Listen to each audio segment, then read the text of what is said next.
Че?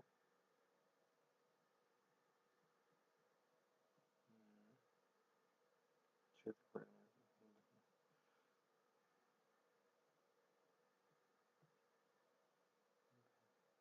Моется, что ли? Не так вот.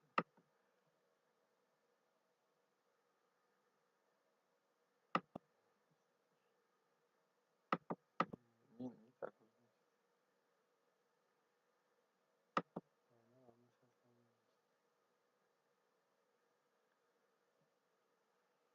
Да, да, не помню. Не помню. Ничего не.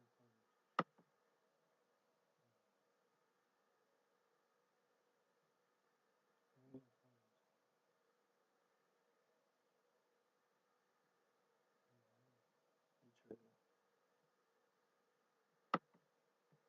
показывает.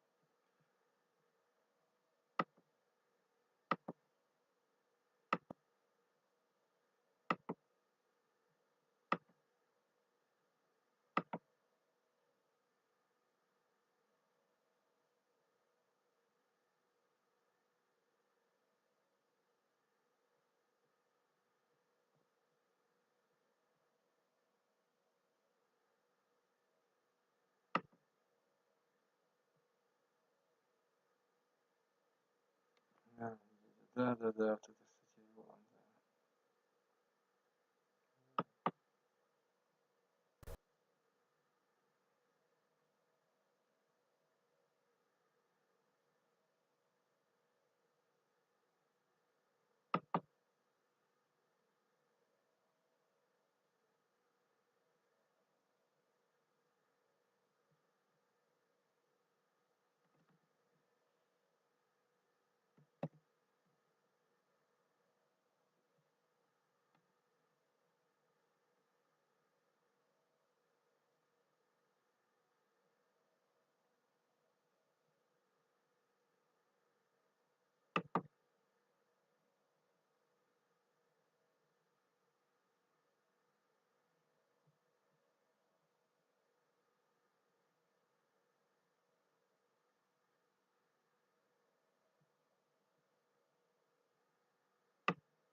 Че больше же.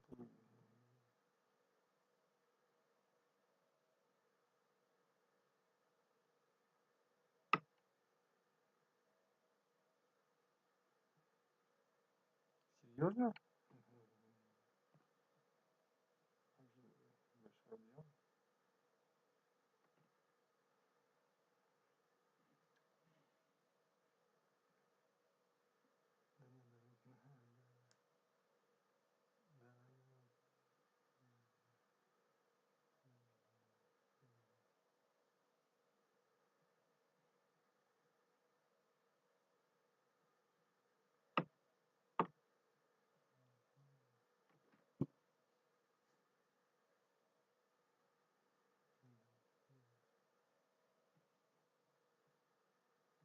Ну да, так. Ну ладно, нас не запужать, говорит, нас это. Ну, вот это. Это он все.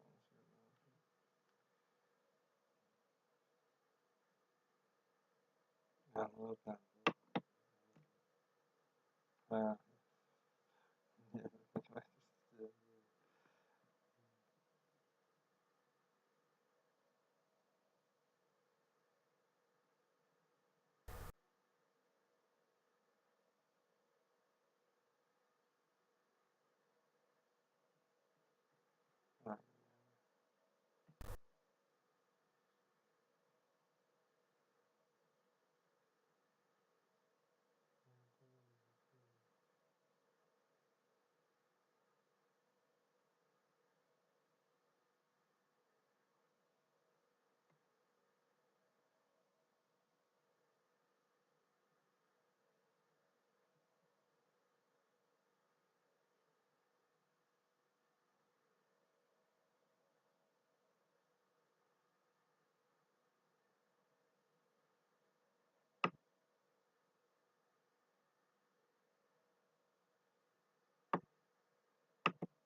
Hi there. Welcome to our little corner of the studio. What we'd like to do is take a few minutes to show you why we chose FL Studio out of all the other DAWs out there to produce something that we feel is the first of its kind, a digitally composed and created piece of serious classical music using a new medium, a DAW. So it's not a film score, it's not a soundtrack. Hans Zimmers and John Williams, they make fantastic orchestral music for movies. We love them. But that's not what we're trying to do here. Trying to create a serious piece of classical music. So let's introduce you to a little bit of our production process, then we'll introduce you to the instruments. You can see the monitor right behind me. This is our largest monitor, and this we use to compose and create. It's the piano roll. We have just this on the monitor. That way we can bounce back and forth between instruments very easily. And then on the next monitor, we have all the FL Studio tools. That way we can go at will between the monitors without opening and closing windows. And then on our last monitor over here, this is a separate system that we use for file processes, redundancy with our two computers so we don't lose anything. So let's show you how we did this using a separate. Next, just our production process, then we'll introduce you to the instruments. You can see the monitor right behind me. This is our largest monitor, and this we use to compose and create. It's the piano roll.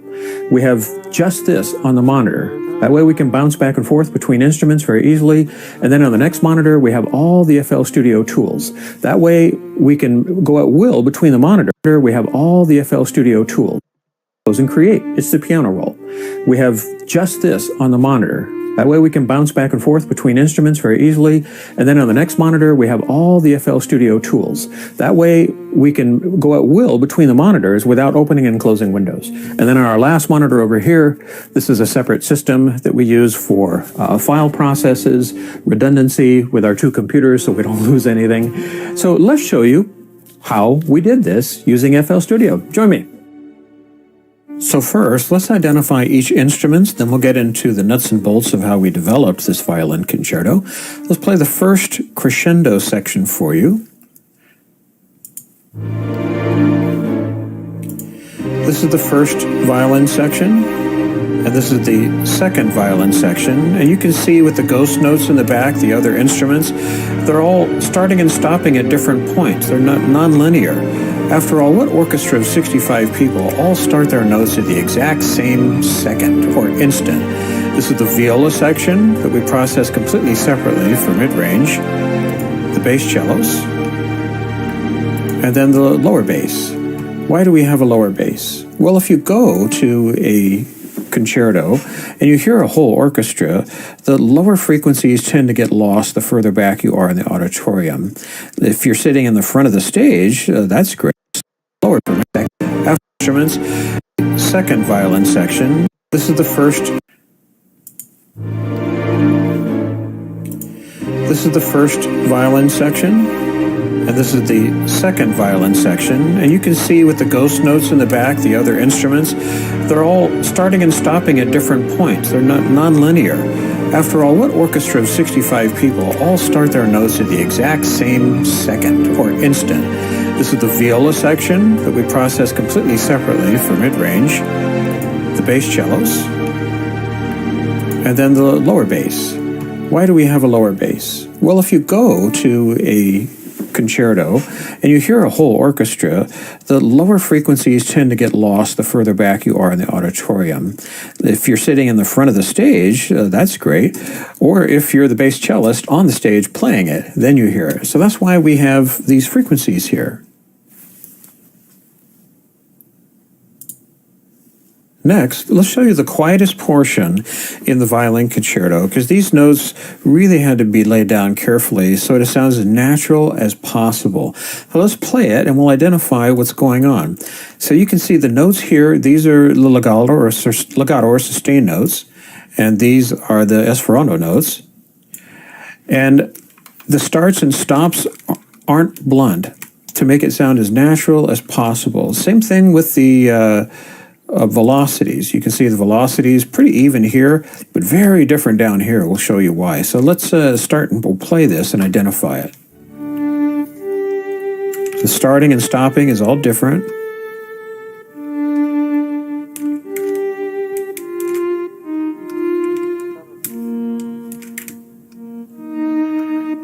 So a lot of velocity here. high velocity there. And so why do we do that? Well, we want a lot of velocity here. We really want to hear that vibrato. Same thing with here. But if you look at the volumes, the volume is very high on these notes, but we don't want a lot of vibrato. But we want it quiet and a lot of vibrato here, and noisy and a lot of vibrato here. And if you notice here, this last note,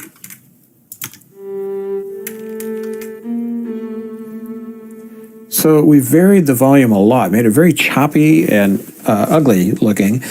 So this way it sounds like the violinist is drawing his bow diagonally across the winding of the string, and it yields a really nice sound.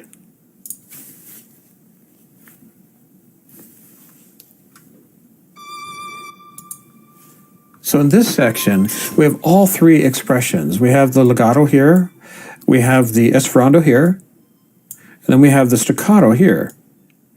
So we want the notes softer on the arpeggios going down, but in this section we have all three going on simultaneously. Let's play this.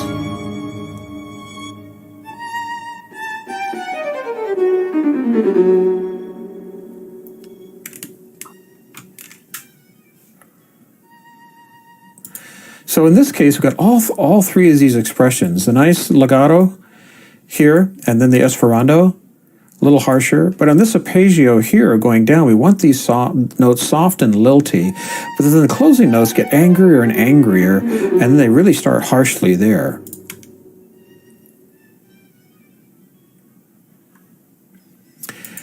FL Studio really allows us to do this in the most expressive possible way, so that we can combine and then they really start harshly there. The closing notes get angrier and angrier, and then they really start harshly there.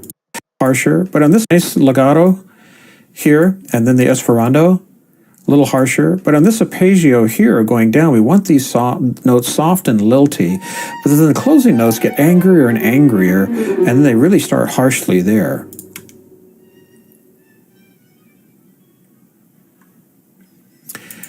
FL Studio really allows us to do this in the most expressive possible way, so that we can combine velocity, volume, and expression using separate MIDI channels and have them all on the same timeline, so that we can really go about creating, and then do multiple instruments using ghost editing as well. And then lastly, on the expression, when the concerto really gets going, you can see that the solo violin has a whole bunch of expression going there, as well as the velocity is all varied, and it's just huge amount of expression with the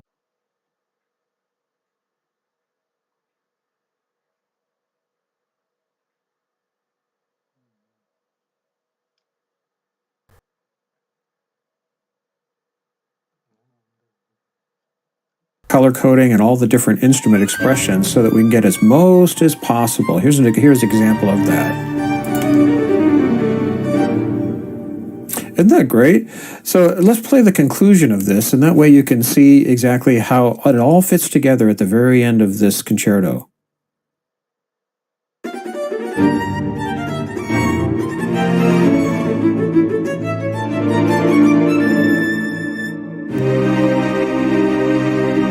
Main section violins, second section violins, viola helping to carry the mid-range notes, bass cello, sub-bass.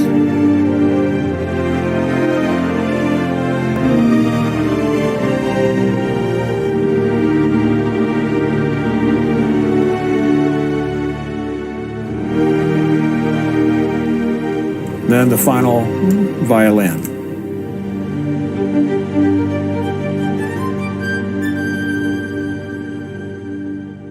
We'd also like to show you how beneficial ghost editing is when working with multiple instruments simultaneously on the timeline. So this is the first section of the orchestra, and you can see the ghost notes here are the second section of the orchestra. So we're planning on dissonance here. So for example, right here, we have an F sharp. But in the second section of the orchestra, we have a G. So you might think, well, that might not fit, but we want it to fit. Listen.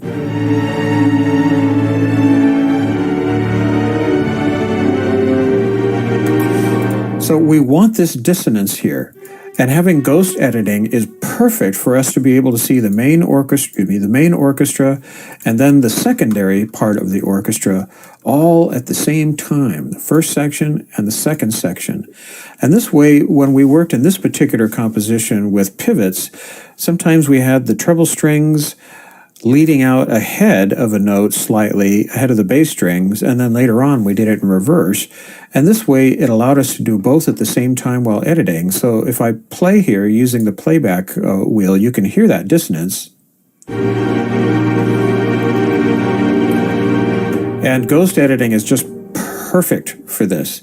Otherwise, we'd be ping-ponging back and forth between instruments and making a whole lot of guesses. And this way we can do it on the fly. And while we're in this instrument, we can be adjusting the second instrument and vice versa. Isn't that fantastic? So this, we don't like this note here. We can put it wherever we want. And then this note, we're there. Maybe we want it there. And we can experiment with it on the fly. So we hope this little walkthrough has given you a pretty good idea of why we chose FL Studio over the other DAWs. The playlist functionality allows us to post-process music separately from other movements of this concerto. The ghost editing, the piano roll, and the endless possibilities of automation for mixing and such and effects makes this hands down the best choice for us. So if you haven't gone out and gotten the app, get it. You'll be glad you did. It's a perfect choice for processing classical music and all the other music that we do here too. It's not just classical. We process modern music, acoustic music, and many other genres. So have fun using FL Studio. We are. We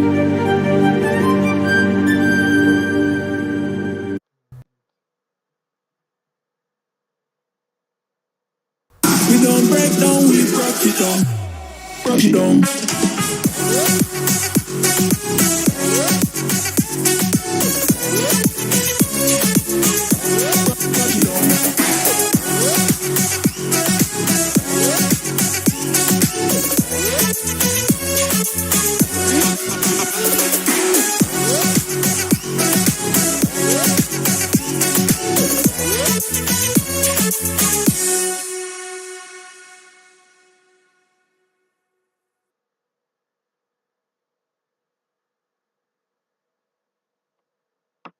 Did a live stream a couple weeks ago where I talked about my story about working in a deli when I was living in Denver before I moved to Atlanta. And at the end of the story, I talked about when I got here, the second day I lived here, I went and met these two guys that were in a band called Thing 1, Thing 2 at a club called the Dark Horse. Tim Smith, who played bass in Jellyfish, and Rob Aldridge. The next day, they invited me to play on a recording. I didn't realize this was actually going to be on a record. But I went over to Rob's house, brought my guitar, plugged in, and played on this song. And he lived with his girlfriend, Laura Lee, at the time. And Rob was such an engaging character. He was really, really very funny. I mean, just larger-than-life guy. And he had been in a band called Holly Faith that was on Epic Records that I knew of from the late 80s. They were a huge band in Atlanta before I moved to town, but I knew of the band because they used to tour during that era, right when I was starting to play music, in the late 80s, early 90s. Anyway, so throughout the years, Rob and I ended up moving in with him and his girlfriend at the time, Laura Lee. I rented a room in the upstairs there. And then a couple years later, after my band Billionaire had gotten signed, Rob and I had a house together. He lived in the basement and I lived in the upstairs, where we ended up doing a bunch of our recording for my band Billionaire. And frankly, when I started producing bands, I would bring stuff back to the house because I didn't have a studio to work in, and I would do overdubs there. And Rob was living there. And he owned a restaurant called Rock and Rob's. It was a barbecue place that our singer, Mark, and our drummer, Darren, from my band Billionaire worked at. They were both waiters there, right? So Rob would always have these funny schemes. Like one of them would be, hey, I got this gig up in Buckhead. Buckhead's an area town in Atlanta here. And it's a Christmas gig. We're going to do all Christmas songs, and but I'm going to wear a Superman outfit, and we're going to call it Superman Sings the Hits. I was like, okay, what do you mean you got a Superman outfit? You know, one with all the muscles, everything. Rob's got this long blonde hair, and he's wearing the Superman. So anyways, we get together for rehearsal, and he's wearing the Superman costume, and I was like, Rob, why aren't you just going to wait for the gig? No, I just wanted to just see how it fits and everything. So I'm like, all right. I mean, Rob was insanely funny, the funniest guy I ever met. So he says, so we start practicing these songs. We're doing Jingle Bells and Silent Night and all this stuff. So we go to this gig. I invite my friends down. He invites his friends down to this club. And we start playing. So he's up there in the Superman outfit with the fake muscles and everything, and I'm just playing guitar. We're playing along. He's not playing anything, and we're playing, you know, Silent Night. We're playing this. Then we're playing Jingle Bells. And while we're playing Jingle Bells, the people are all into it. The owner of the club comes walking up on stage, and he says, he just talks to us as if we're not on stage playing a song. And he goes, I thought you guys were going to play covers. And Rob goes, what are you talking about? We didn't write these songs. We didn't write these songs. So anyways, he goes, well, I want you guys to take a break. So we finish the song, and we take a break. And I walked out to this table out of my friend Mark Richardson and his wife were there. Mark is a dear friend of mine that passed away in the early 2000s. Great engineer. So Mark and Gina and his wife are saying, what's going on? And I said, I have no idea. This guy came up to me, the owner of the club, and he's telling us that I thought you were going to play covers. And Rob said, what are you talking about? We didn't write these songs. We didn't write Jingle Bells and Silent Night and O Come O Ye Faithful, right? So anyways, Rob is pulled aside with the owner, and I can see them talking. They kind of having this heated discussion. And all of a sudden, Rob comes walking back over like this, and the club's packed, and Rob's wearing the Superman suit with the fake muscles. And he goes, the gig's over. I said, what's going on? He goes, well, the guy paid us to stop playing. I said, what? He's like, yeah. He said, this isn't what he expected. He expected a cover band. And I once again explained to him that we're not playing covers. We didn't write these Christmas songs. But he paid us to stop. I mean, the only gig I've ever had where I was paid to stop playing. So Rob was kind of dejected there and after this rehearsal. And the fact that he spent all this money on the Superman costume, I mean, that was the thing. He's like, man, what am I going to do with this thing? And I said, well, Halloween's next October. You can always wear that. So, anyway, so last time I saw Rob was probably 7-8 years ago or so. We keep in touch. He lives in town in Atlanta here and everything.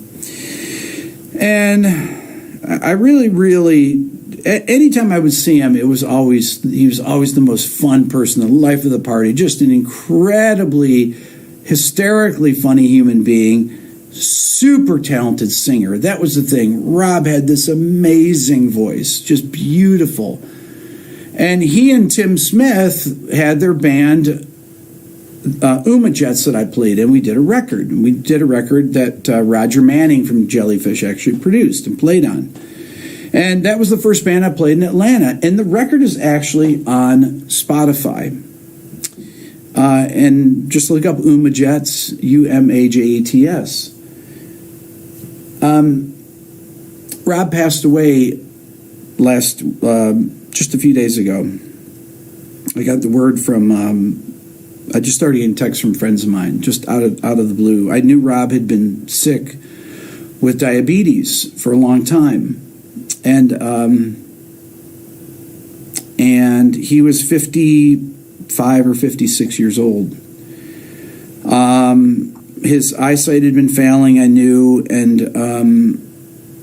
but I hadn't seen him in years and years and years. And so I wanted to say something about Rob, just this incredible force. I mean, a guy that I lived with twice. You know, he was a dear friend of mine. I played in bands with him. He had this restaurant that the guys in my band worked at.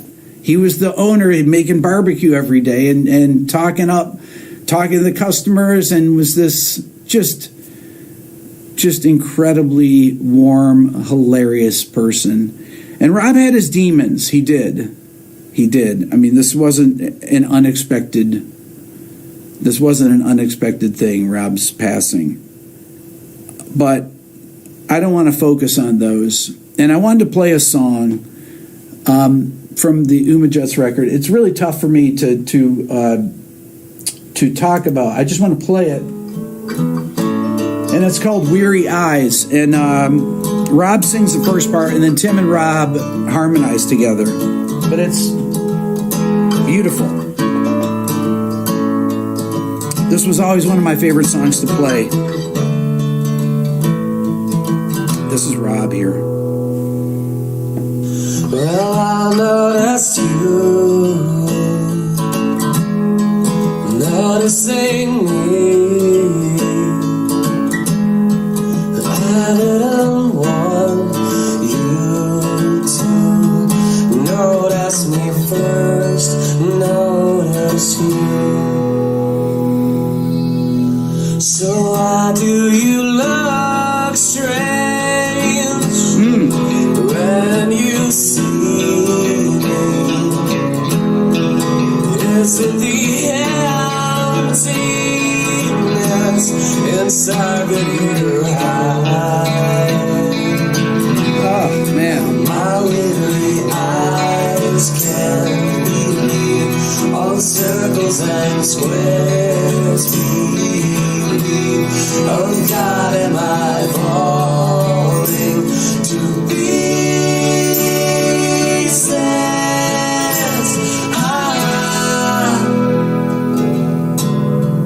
We had so much time, no time for patience.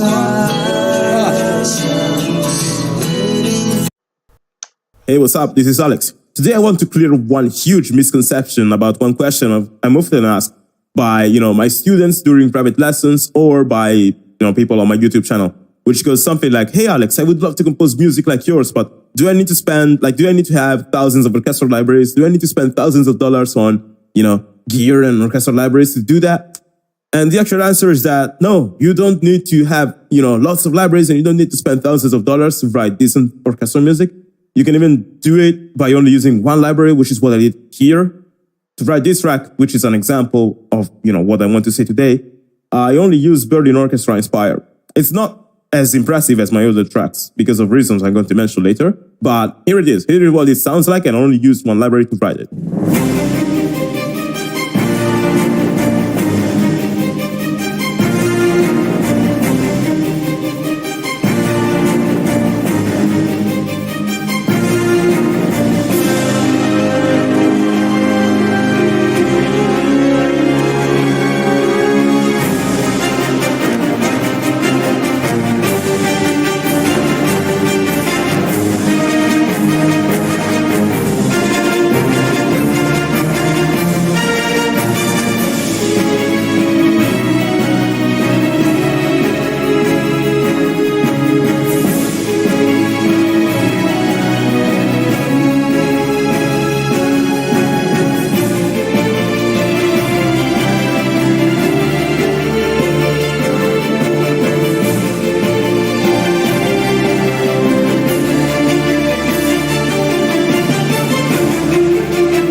So this one was a Final Fantasy XIV mock-up, and I wrote it with Berlin Orchestra Inspire alone, just to see if I can do that. If I can write decent sounding orchestral music by only using one library, and I could.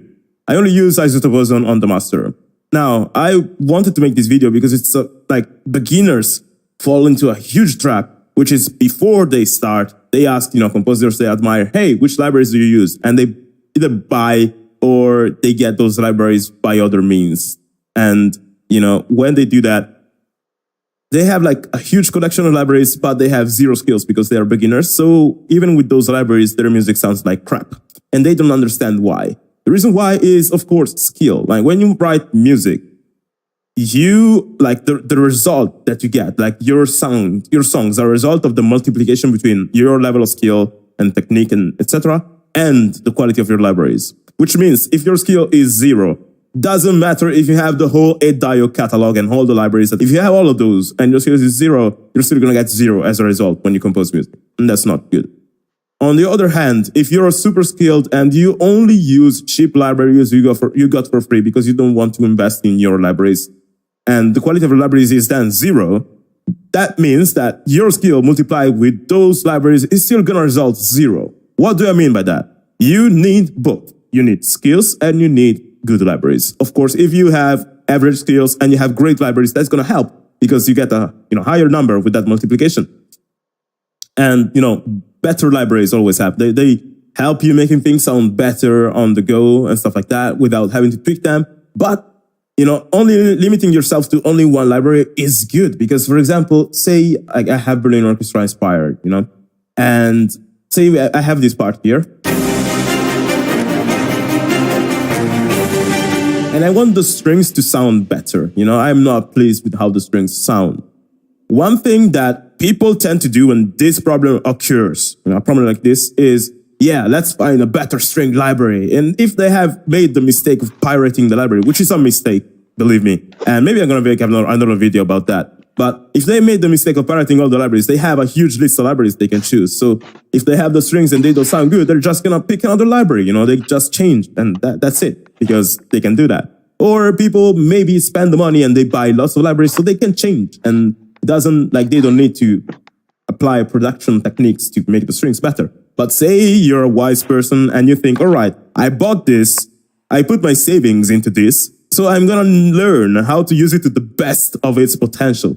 So you find that the strings don't have enough byte as much as you want to. What to do? You go on Google, YouTube, whatever, and you search how to, make strings more aggressive, how to, get more byte into the strings. And you find tutorials like the ones on my channel, or you find courses, or you find articles, and you might discover maybe tricks like, hey, you can use OTT, which is a free compressor, and you put it on your strings and with these parameters, and you're going to increase the byte. You try it, and this is what they sound like.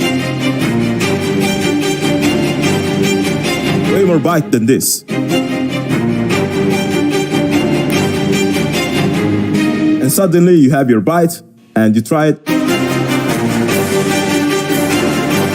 And say, for example, you're pleased with the result. Now you will have discovered about OTT and compression, and you now discovered a new technique which is increasing your production skills, which means you can, extend the level of this library further thanks to your knowledge. And you will now be able to solve this problem in other, if it presents itself again in other, circumstances, you're gonna know, hey, I can use compression. So instead of taking the shortcut to change library, you learn something new for free on YouTube, So you invested on your skills instead of investing in your libraries. Now you might ask yourself, all right, Alex, this is all nice and well, but why the hell do you have multiple orchestral libraries then? The reason why I buy multiple libraries is this. So say, for example, we have this part where you have the strings.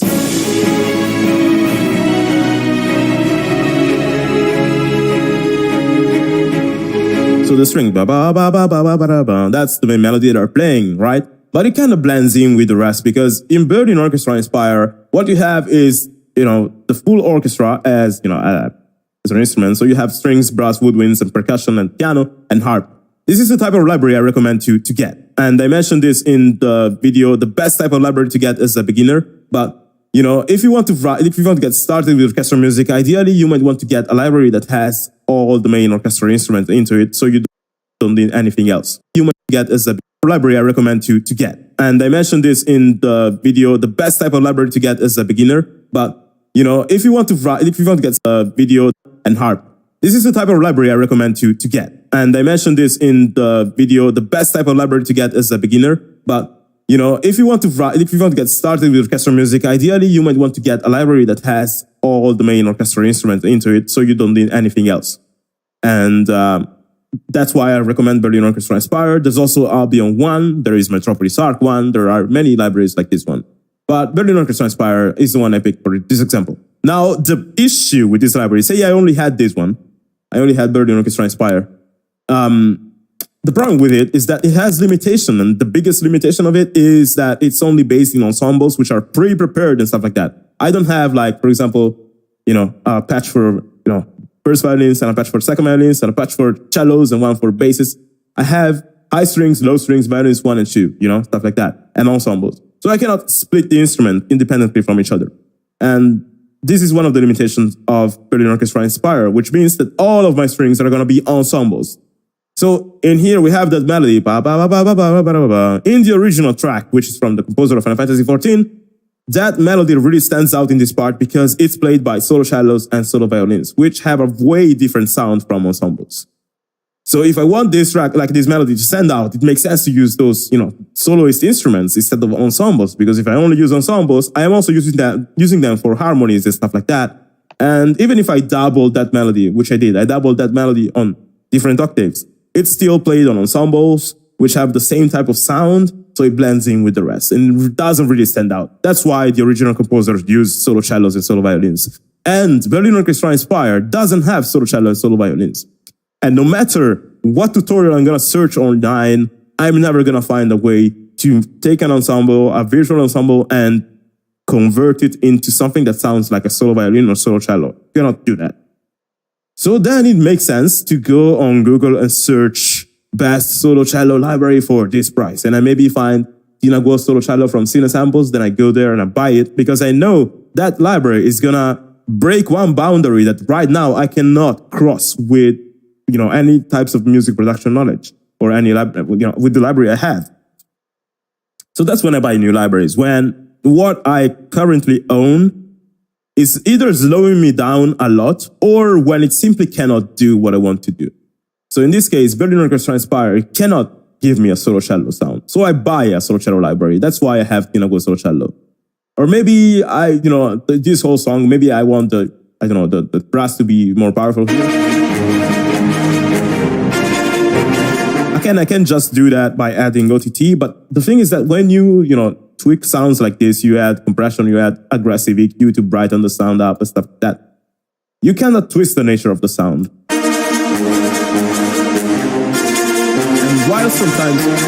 while sometimes that might provide a good result, other times you might want something that sounds more naturally more powerful, So in this case, having Metropolis Arc 1 on the brass would be amazing, because that library, in the way it was recorded naturally, is way more powerful than anything else I tried. So, that's also the reason why I use Metropolis Arc. But for example, Metropolis Arc is great for epic and loud stuff, and it has lots of articulations for that kind of stuff, and the natural sound of it is amazing. But I also use Cinematic Strings 2 along with it. Why? Because Metropolis Arc 1 is recorded in such a way that it cannot go quiet. So if I want to write dynamic passages, very, calm and dynamic strings, I cannot do that with Metropolis Arc. And I tried. It doesn't sound good because it's always powerful. So it makes sense for me to go on Google and search for, good strings library. And I found Cinematic Strings 2 the week before Cinematic Studio Strings was released. That's my bad luck. But I bought Cinematic Strings 2. And that string library, first, it has, split patches. Like Metropolis Arc 1 doesn't. It has low and high strings too. Cinematic Strings 2 has, violins and cellos and basses and all, split. So I can now write for split strings, and it has those dynamics that make it possible for me to write quiet and dynamic passages.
Alright, so that's all from me. If you want to see more videos like this, you've got two options. Option number one is go to sbocourse.com. You don't need to buy the course. Just scroll down a little bit and click demo the course. Enter your name, email, and click the blue button below. And then you'll get to this page that leads you to 3 of the videos. Click to any of the videos. You can watch this video, but not just that. Click to that button and you will get access inside the course. Now, this obviously is not the entire course. You have access to some demo videos, like test driving the course, but you have access to more than 3 videos. Just scroll down a little bit here on the left and open some of the modules, and you'll see that inside each module there are a few topics opened. Look for the non-grayed out topics like this one: ensemble, patches, benefits, sequencing long strings, or in this next module, strings measure tremolo, or sequencing fast strings. Now, the second option is taking advantage of this big. So I use it along with Metropolis Arc 1 because I needed something for those dynamic passages. But when it comes to powerful strings, I still use the Metropolis Arc. So I use Metropolis Arc for spiccatos and staccatos and stuff like that, and marcatos. And cinematic strings too, I use it for what Metropolis Arc is not good at, which is like dynamic passages. On the other hand, cinematic strings too is not good at, powerful staccatos. So in that case, I use Metropolis Arc. So they're like, each library is taking, care of something that the other library cannot. So when is a good time to buy a new library? When you feel like you've hit a roadblock and your current libraries cannot, give you the result you're looking for, even if you studied more music production. That's a good time to buy a new library. Or simply when you want to, try something new. If you want to, you use your libraries for months and you're getting stifled by using the same sounds, it makes sense to get a new one. But you don't have to do the thing where you go and you buy a list of insane libraries and you think, yeah, I have the whole Dio catalog now, so I'm going to become the next Hans Zimmer because I have the tools. No, Hans Zimmer has lots of knowledge. He has lots of libraries too, but he has lots of knowledge, and you need both. So that's what I wanted to say with this video. And I made this video because first I want to release a video a week now, and I didn't have anything else to talk about this week, so that's why I made this one. But especially because I see this mistake so many times over in beginners, and they don't understand the reason why. They don't understand that investing in skills is important. So I really advise you to just go and instead of thinking, hey, how can I get more orchestral libraries? Because that's a question I see on my YouTube channel. Oh, you have lots of orchestral libraries. How did you get them? And that's like, I got these orchestral libraries in like 5 years, It was spread throughout 5 years, and every single one was a purchase with an intention behind it. It wasn't like, hey, this guy has this library, so I need to have it too. No, this guy has knowledge. That's what you need to acquire, the knowledge. How the hell do you acquire the knowledge of that guy? You search for courses like the ones I mention every time on this channel, or you search for tutorials like the ones I dedicated this whole channel about, and you discover new things, new ways of doing things.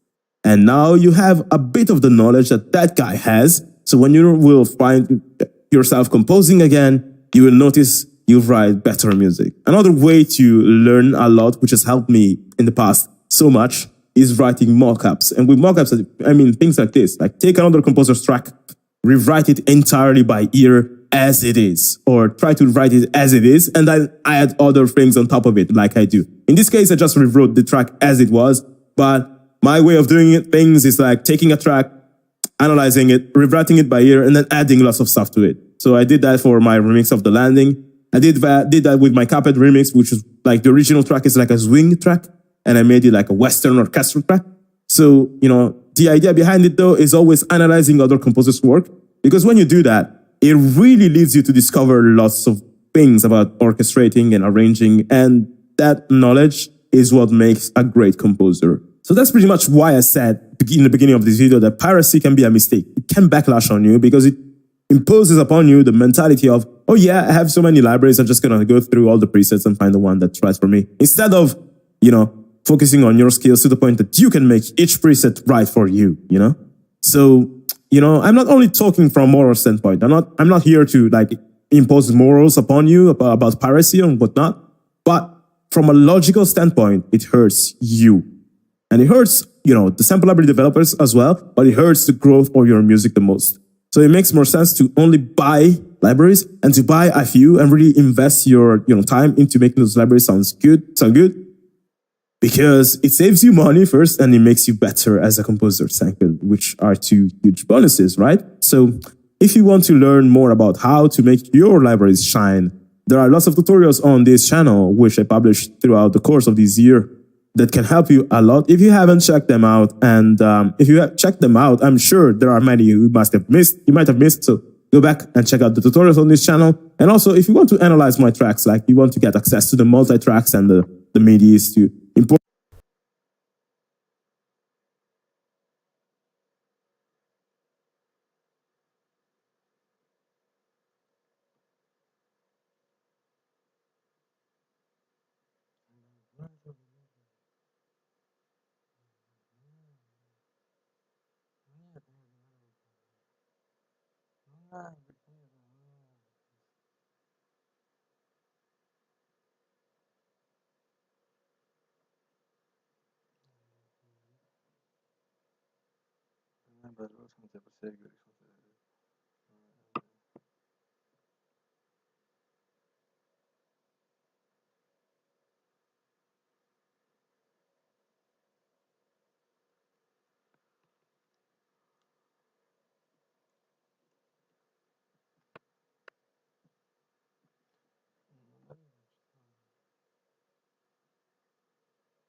Наоборот, значит, наоборот, ну вот это имел Pro Tools.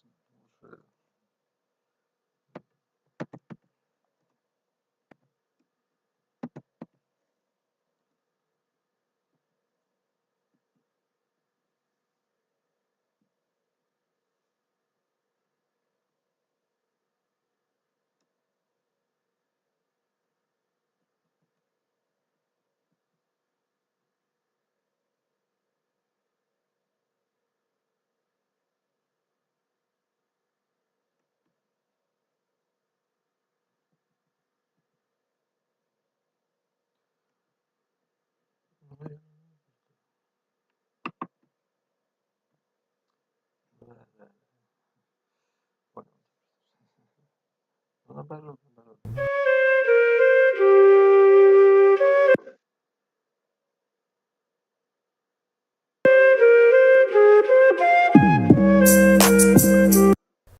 I've asked 2,246 music producers what is the best DAW software for music production, and this is what they said. And on the last place, Avid Pro Tools. The only reason that I put Pro Tools on the poll list is because I know that this is the industry standard software for recording studios, so the recording studios for big bands. The problem with Pro Tools is that it was industry standard for years. Avid got a little bit lazy and didn't develop Pro Tools as much as other DAW manufacturers. Other DAWs caught up big time and offer a much more richer feature set than the Pro Tools does, and for less money. On spot number 5, Cakewalk by BandLab. Cakewalk was pretty new to me because I had a Mac for years and never was able to test it because it's a Windows only app, but now I tested it and I actually quite like it. The user interface might be a bit overwhelming as a beginner because it's a lot, but I've seen 30 DAWs or so over the years and I can really easy navigate around just by clicking. I know what stuff means. That is a huge pro. The interface looks nice. Plugins and sounds are on the right, timeline in the middle, and the properties and 2 channel strips on the left. The app is completely free, although the name-giving schedule of BandLab and Cakewalk by BandLab is confusing, as is the installation process, but you can use third-party VST instruments, which not a lot of free apps allow you to do, especially the online ones. And this is a DAW I would absolutely recommend. Before I continue to the next DAW, viewers often ask me which DAW is better for which genre, but there is no DAW specifically better for a certain genre like EDM or trap or so.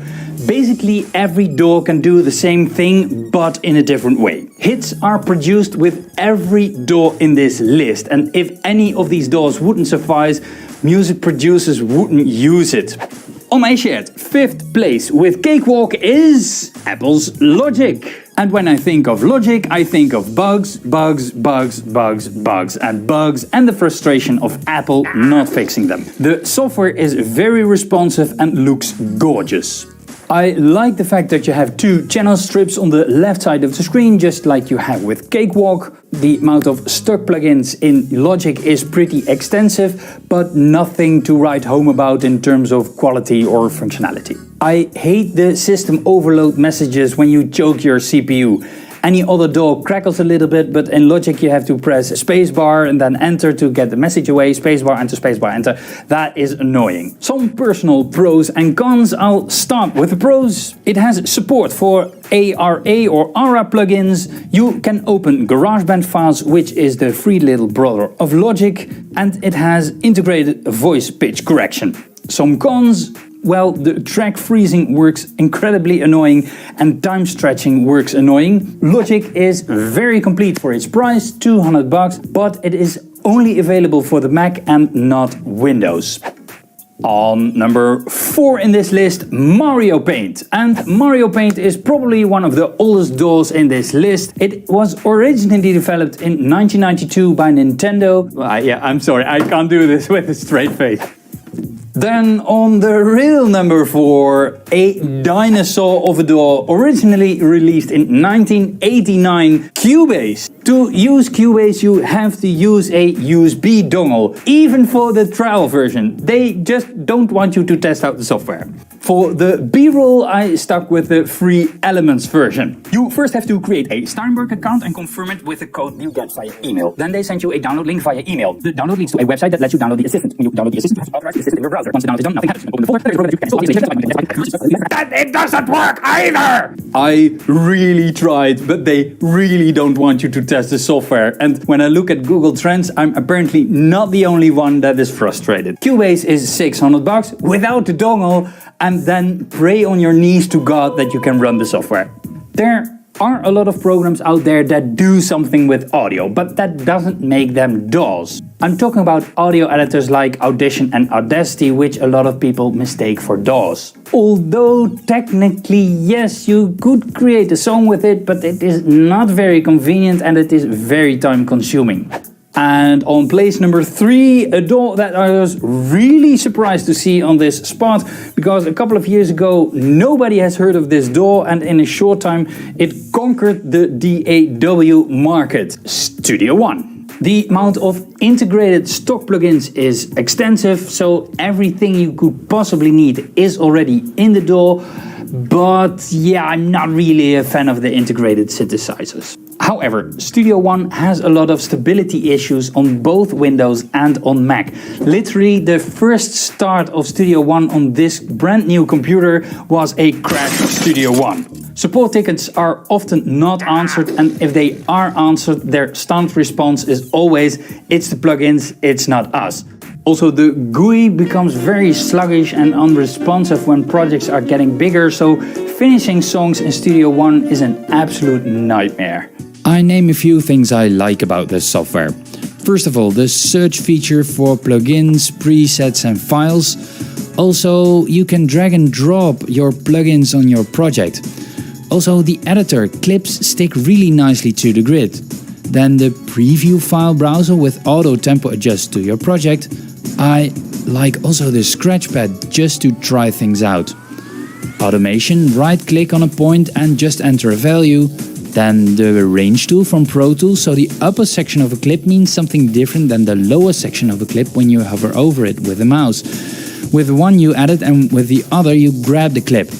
Some of the cons: 3 very confusing option screens, buggy AU plugin support, too many updates and paying for every single one of them. Studio One is €400 for a full version. On spot number 2, a DAW that everyone confuses with the name of the company. I'm talking about Live, and when I say Live, nobody knows what I'm talking with. Every clip or plugin name. Also, the GUI becomes very sluggish and is an absolute nightmare. I name presets and files. Also, you can drag and drop your plugins on your project. Also, the editor clips stick really nicely to the grid. Then the preview file browser with auto tempo adjust to your project. I like also the scratchpad just to try things out.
Automation, right-click on a point and just enter a value. Then the range tool from Pro Tools, so the upper section of a clip means something different than the lower section of a clip when you hover over it with the mouse. With one you edit and with the other you grab the clip.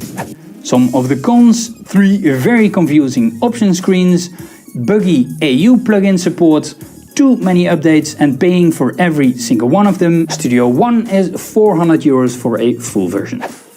On spot number 2, €400 for a full version. On spot number 2, a DAW that everyone confuses with the name of the company. I'm talking about Live, and when I say Live, nobody knows what I'm talking about. I'm talking about Ableton Live. Ableton started out as live performance software. You can load in loops and you can trigger them, and Ableton starts them exactly on the beat. Later they expanded the software with non-linear features, and especially the combination and the exchange between the live and the DAW capabilities is what makes this software so incredibly powerful. The stock plugins in Ableton are pretty good, however the glue compressor is absolutely worth mentioning because of its sound capabilities. The plugins are shown at the bottom of the screen, which is very handy, but only the stock plugins show you settings with proper knobs. With third-party plugins you have to program really dull knobs.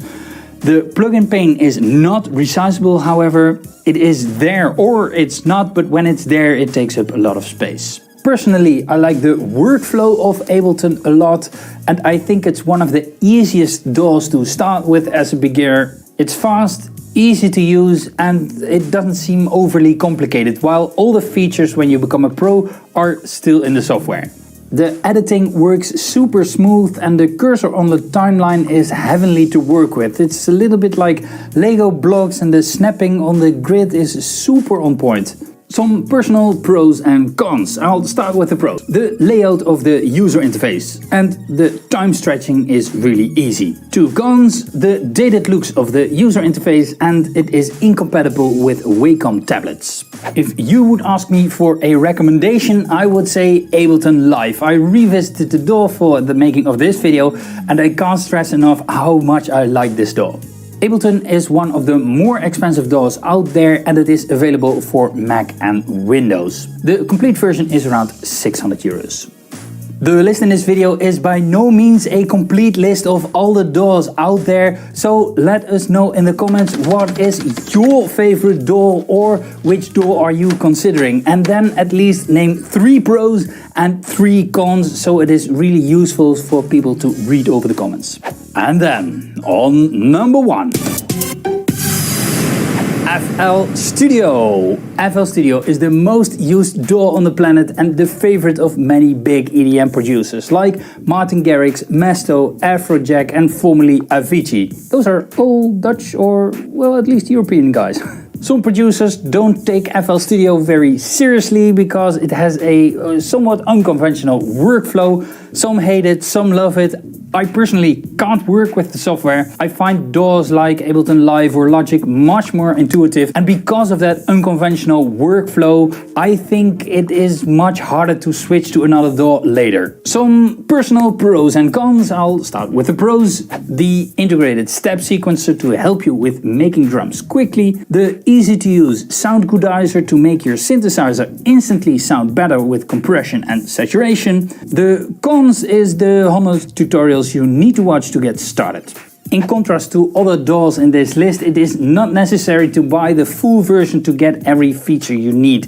You can do with a much cheaper version. The full version of FL Studio is 500 euros. I would say download trial versions of 3 DAWs that you saw in this video and see which one you like best. If you want to start with a free DAW, check out the video here on the screen. If you are a YouTube creator, then check out my YouTube advice channel. The link is here in the screen and also in the description below.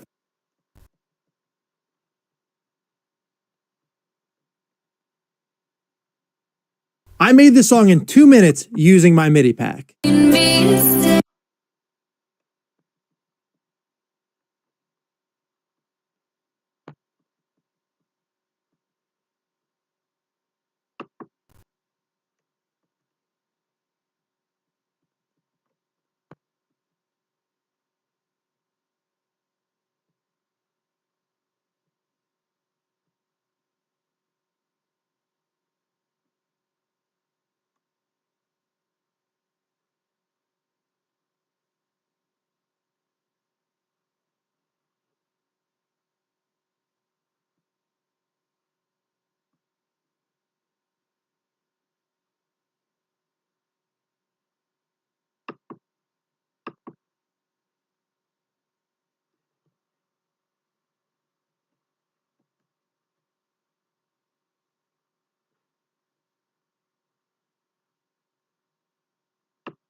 Hey everyone, today I'm going over the best free DAWs to get started in music production. I'll be going over all the features and limitations for each one, and all the links to download them are in the description. As a bonus, I'm going to have my good old buddy Johnny on a sessions call making a beat with each of these DAWs. You ready, Johnny? Yeah, let's do it. So first I'll be going over the best free DAWs that are exclusive to one operating system like Windows or Mac. Alright, you might have heard of this one before. It used to be called Sonar, made by a company called Cakewalk, but it's since changed names to Cakewalk and now is released under the company BandLab, which is actually a great online DAW in its own right. Alright, Johnny, your time starts now. Cool. Cakewalk is one of the best free DAWs to get started with on Windows. It comes with 4 free virtual instruments, built-in effects, and a highly customizable interface. It supports unlimited tracks and VSTs, which means you can install all of your favorite free plugins. The only obvious limitation is that it's exclusive to Windows. If you're on Windows though, and you're looking for a free DAW, this is it. So yeah, Cakewalk, I found it was really easy to use, but the only thing I didn't like about it was like the built-in instruments on it. But the rest was pretty good. Next up is Apple. Now Logic is Apple's paid DAW, but if you're looking to get in for free, then GarageBand is the way to go. All right, Johnny, show me what you got. I got you. In GarageBand, you get access to a maximum of 255 tracks, which is more than enough to make great music. It comes with tons of instruments, effects, and built-in loops, which makes getting started a breeze. It also supports third-party plugins, so just like Cakewalk, you can install all your favorite VSTs. If you want to get into the nitty-gritty of audio production, you might find some friction with GarageBand. It doesn't have a full mixer, inspector, or auxiliary tracks for sends and returns that you'll find in Logic. That being said, it's a fully auxiliary track for sends and returns that you'll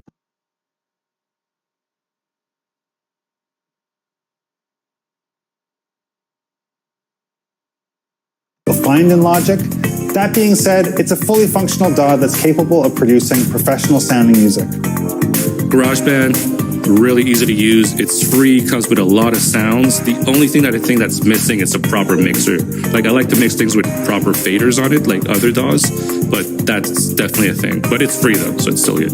These next DAWs are completely free across multiple operating systems. There are a few limitations for each of them, but if you're just looking to get started, they are great contenders for a fully functional free DAW. That being said, if you're on Windows or Mac, I highly recommend the ones that I just mentioned. Next up is LMMS, which is a 100% free, open source, community-driven project. This is a no-strings-attached free DAW with an amazing community behind it. It's definitely the most accessible, available for Windows, Mac, and Linux. All right, Johnny, you know the drill. Yeah! The layout and workflow of LMMS might look familiar if you've ever seen or used FL Studio before. Sequencing MIDI and loading up your favorite free plugins is super easy, and it comes with a ton of virtual instruments, effects, and samples. This leads to an honorable mention for Audacity, which is a free DAW that only works with audio. By pairing these two together, you'll basically have full functionality, but with the inconvenience of switching between software, depending on what you're making. So this one's a really good alternative to FL Studio if you want to get into that workflow. I'm personally not a fan of the UI, and the thing that I don't like is that you can't record audio in. So like if you're sampling or want to plug in a guitar, you can't really do that. But overall, it's not bad. Next up is Traction Waveform. Traction Waveform Free is the free counterpart to Traction Pro. There are obviously some limitations on the free version, but not like the light versions of Pro DAWs that I'm going to cover next. Go, Johnny, start! I got you. Waveform Free includes unlimited tracks, autosave, and plugin sandboxing. The plugin sandboxing is a special tracks. Go, Johnny! But not like the light versions of Pro DAWs that I'm going to cover next. Go, Johnny, start! I got you. Waveform Free includes unlimited tracks, autosave, and plugin sandboxing. The plugin sandboxing is especially awesome. If a plugin crashes, it won't crash Waveform. It only shuts down that plugin instance. You'll also get access to a built-in synth and drum sampler. There aren't many major limitations to this DAW. If you pay for the Pro version, you'll get access to more customizable features, quick actions, and plugins, but the free version is already pretty well-rounded. Really, really good features, and I can't believe that it's free. The only thing that I didn't like about it was probably their UI, the design side of it, but overall, still really good. I've lumped all the Pro DAWs together because their free or light versions have some pretty serious limitations. That being said, if you plan on buying them in the future, I highly recommend giving them a go. All right, Johnny, 4 beats at once. What? I only have two hands. Go! Cubase, Pro Tools, Ableton, and FL Studio are all pro DAWs that are widely used by music producers and engineers. They each have different feature sets and workflows, which is why it's important to try them out before buying to see if they work for you. The limitations on these trials range from not being able to save your projects on FL Studio and a 16-track limit on Ableton and Pro Tools. Cubase LE is only free if you own a piece of hardware that came with it, and only sports up to 16 audio tracks and 24 MIDI tracks. Finally, my favorite category, the almost free DAWs. There are two that are touted as free, and one that is, in my opinion, the holy grail of free DAWs. All right, Johnny, hit me more with that spicy fire that you use in your taco. Warming up the grill. Clink, clink, clink, clink, clink, clink, clink. You know, like Benihana's. The first almost free DAW is Ardour. It's a fully functional DAW, and it's listed as free on the main website, but it will periodically go silent after 10 minutes of use. Now, it's totally worth paying for, especially at this price. It has a monthly subscription model of $1, $4, $10, or $50 per month, or a one-time pay-what-you-can fee with amounts above $45 receiving updates. Ardour's feature set is similar to a Pro DAW: unlimited tracks, stock plugins, automation, and mix groups. The next almost free DAW is SoundBridge, which is also fully functional like Ardour. It is free to download, but a pop-up will happen randomly, asking you to donate. If you're fine with the occasional pop-up, then this DAW could work for you. Its notable features are its graphic user interface scaling if you want to make the whole DAW bigger or smaller, and its touchscreen support for tablets. Finally, we have my personal favorite, the holy grail of free DAWs.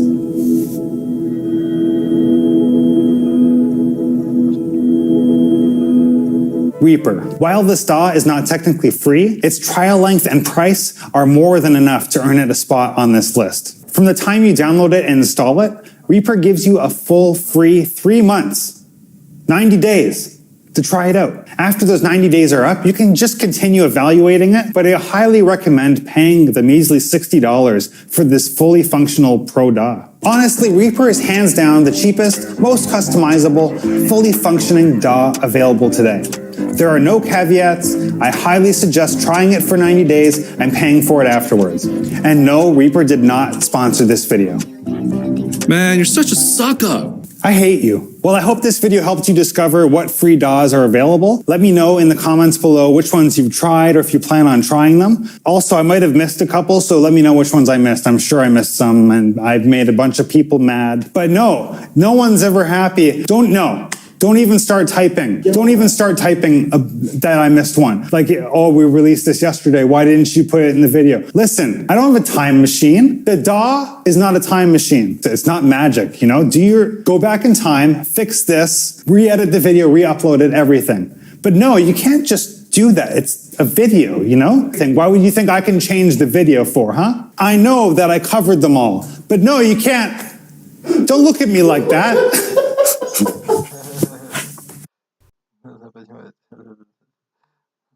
Ну надо, да, наоборот, я уже это говорил, да. Ну надо.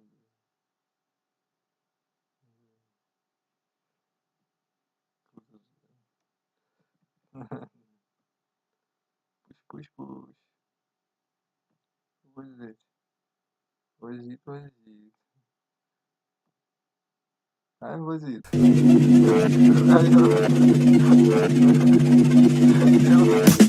I've been coming up hot for a minute. Everybody know the drop when I'm in it. In this video, I'm looking at what the best DAW is for music production for you, and you might already have it. I'm Zane. Welcome to Audio Tech TV, where it's my goal to help you conquer the tech so you can unleash your creative beast. Now, there's many people out there who are going to tell you whatever their own personal favorite DAW is, they're going to say, well, that's the best one for you, and that might not be true. The truth is, the best DAW for you is the one that you're comfortable with and the one that you know how to use. Now, if you're new to this whole world of recording music on to computers and you don't have a preference yet, you haven't really tried any programs yet, I've got 9 different digital audio workstations that I'm going to recommend to you, and these are some of the best ones that are available right now, so you can give these a try and find out what one might be best for you. Now, I recommend downloading 2 or 3 of these and giving them a good test drive to see if you're comfortable with them, and then you can move on if you're not, but at least you gave it a try. Now, links to all of the programs mentioned in this video are down in the description, so let's jump in. And the first program on the list is Cakewalk by BandLab. And the reason why I bring this one up first is because it's completely free and there's no limitations. So you can have unlimited tracks, projects, and you can add third-party plugins if you want. It does come with a decent collection of effects and some instrument plugins too. Now, I'm going to include a link to my video showing you how to install Cakewalk so you can make sure that you get all of those plugins, because it is a little different. You don't automatically get them when you just choose to install it.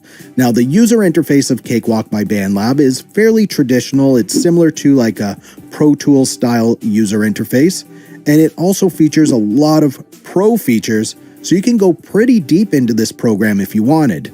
Cakewalk used to be a premium paid-for DAW that was called Sonar Platinum, and then BandLab took it over and made it completely free, and they don't have any upsell options or anything like that. It's just free with no money expected from you. Cakewalk by BandLab is a Windows-only DAW. The next digital audio workstation on the list is another free one. This is Traction Waveform Free. Again, this one is unlimited, so you can have unlimited tracks and projects, plus you can bring in third-party plugins if you wanted to. It does include some decent effects and a couple of instruments, but you're likely going to want to add third-party plugins anyway, so that doesn't really matter too much. Waveform Free is the exact same base program as Traction Waveform Pro.